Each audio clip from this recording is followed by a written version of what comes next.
We were just talking about the New Yakas and all those people that are suffering from the hurricane. We're so used to those sort of things. I was listening to 2 weeks without power, and we were down here over a month without power. But we didn't have the snow and we didn't have the cold, and poor souls, that's a horrible mix up there. I thought I'd just kind of talk to you a little bit today about health and spirituality. And thought I'd talk about health first, and then we can talk about spirituality and what's going on here on this planet. Because those that tend to try to look down the road more, that try to overview more, generally called your spiritual people. And those are just souls that are less involved in creation and more free from that mind and emotions. And so they're able to see a little more of what is, which is no different than anyone can do that. And we talked a lot about over the use of mind and emotions as tools as opposed to dominating factors. And we've just so used when we come here to have the mind, use the mind, that we forget that we're only using the mind and we forget who we are. And so this creates a lot of our problems and then our desires and emotions, of course. So I want to talk about that, and just the word spirituality for some freaks them out.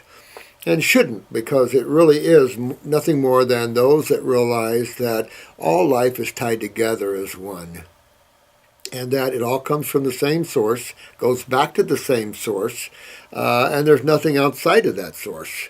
And if you look at all religions and all philosophies, that all kind of ties into that sort of thing. And so it's just those that are able to see that more and feel that more are your spiritual natured people. And those are, if you look at it spiritually, actually, those are souls that are awakening. So let's talk about that after we talk about a little bit of health here. No matter what you are suffering with, no matter what it is, that the first order of the day is to get the house in order, is to get the house cleaned out of obstructions.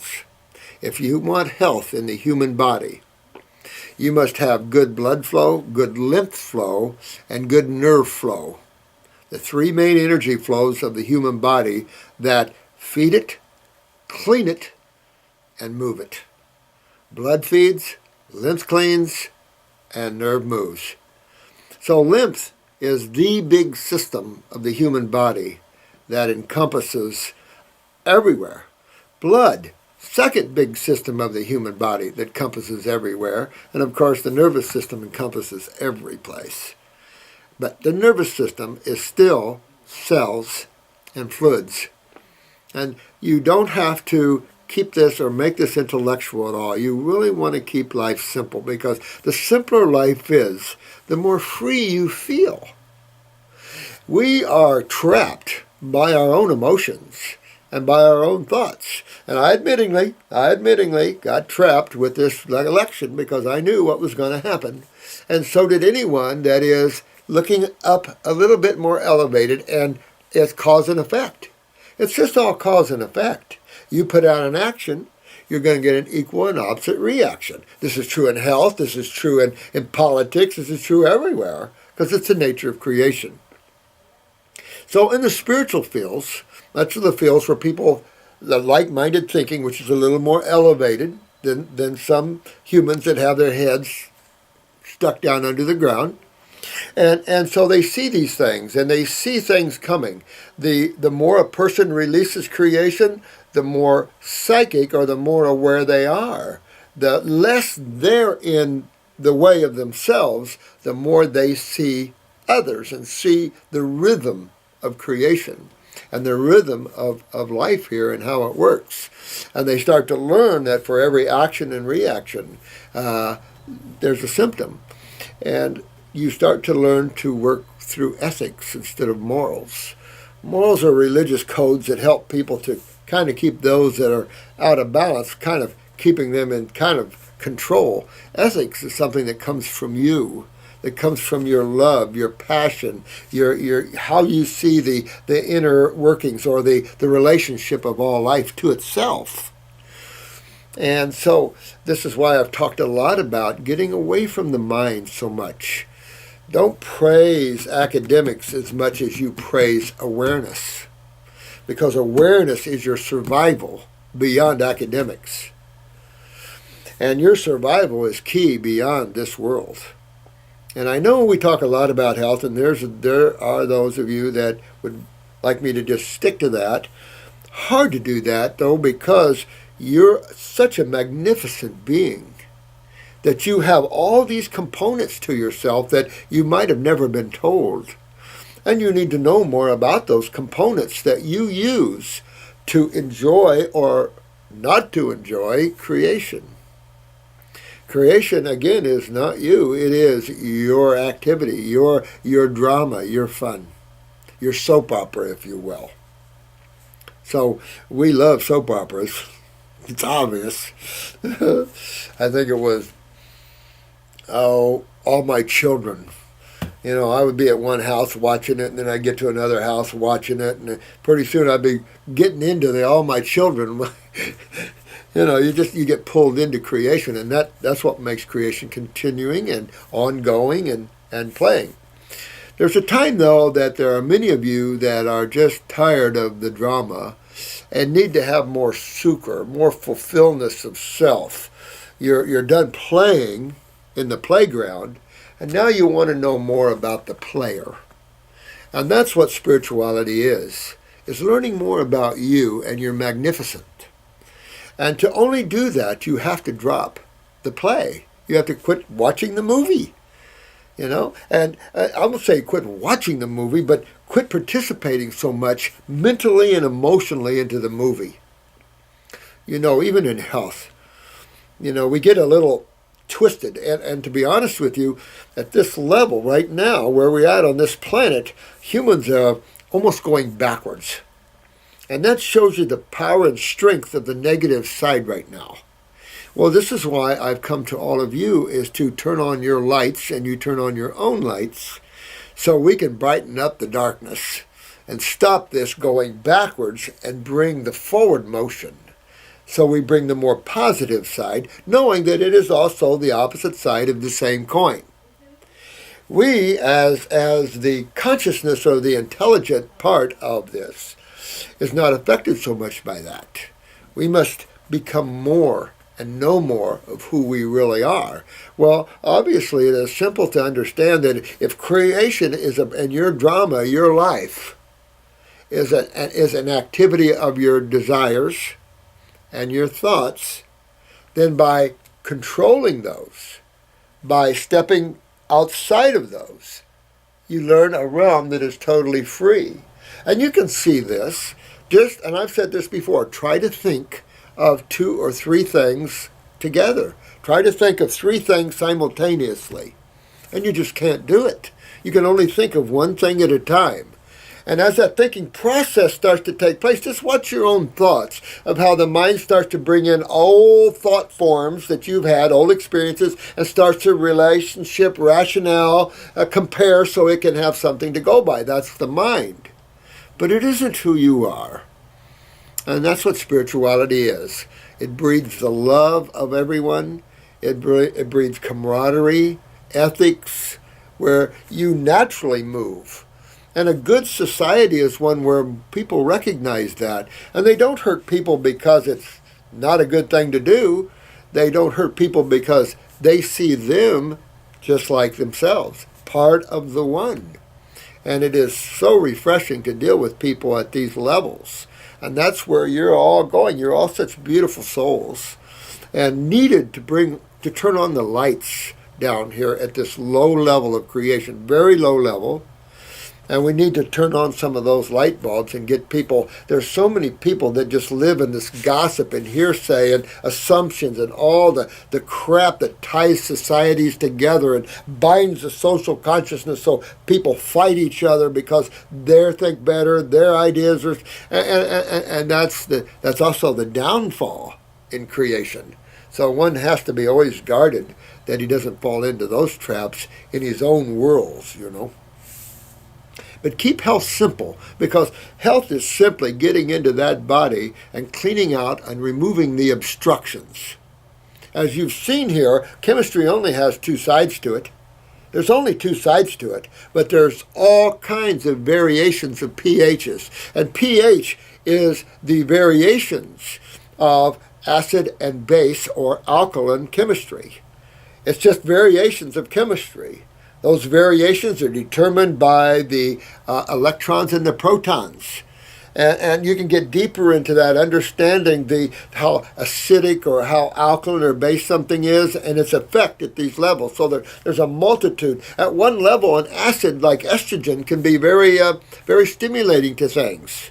Obviously dilates the capillaries, creates bleeding, blah, blah, blah, blah, blah, blah. At the same time, that's an acid.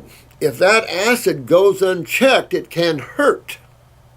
And as you get down in your more acidic pHs, the damage is obvious.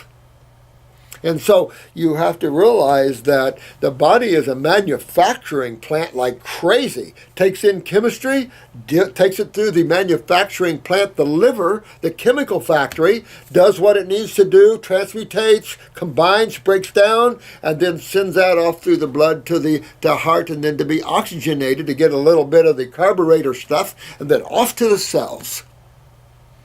And so important to understand that's obvious, the blood, but what about all these byproducts of all this activity? Because everywhere down this line, there's cells involved in the production of chemistry, the transmutation of chemistry, etc., whether it's the production of hormones, steroids, neurotransmitters, enzymes, the transmutation of glycogen back into glucose, or whatever, silica into calcium, all of this, the transmutation of one chemical element or compound into something else. The body does this all the time. But there's always chemical byproducts created at all these levels, in the lungs, in the liver, in the bowels, in the heart. Everywhere there's cells, there's chemical processes going on, but there's chemical byproducts created. You know, he who shall eat also shall poop. And so, therefore, you have to see that. But what we don't realize is cellular waste. I was just talking to a lady out here whose son, and actually, I think he's in his 30s or so, advanced MS, and they didn't remove his bladder, but basically disconnected it because it was dead. So his mother was in just now and said that, what's this big globs of white and green stuff coming out of his kidneys? I said, well, that's why he has MS right there. Those are the things of brain lesions and tumors and the breaking down of the cells, whether it's neurons or liver cells, hepatic cells, doesn't matter.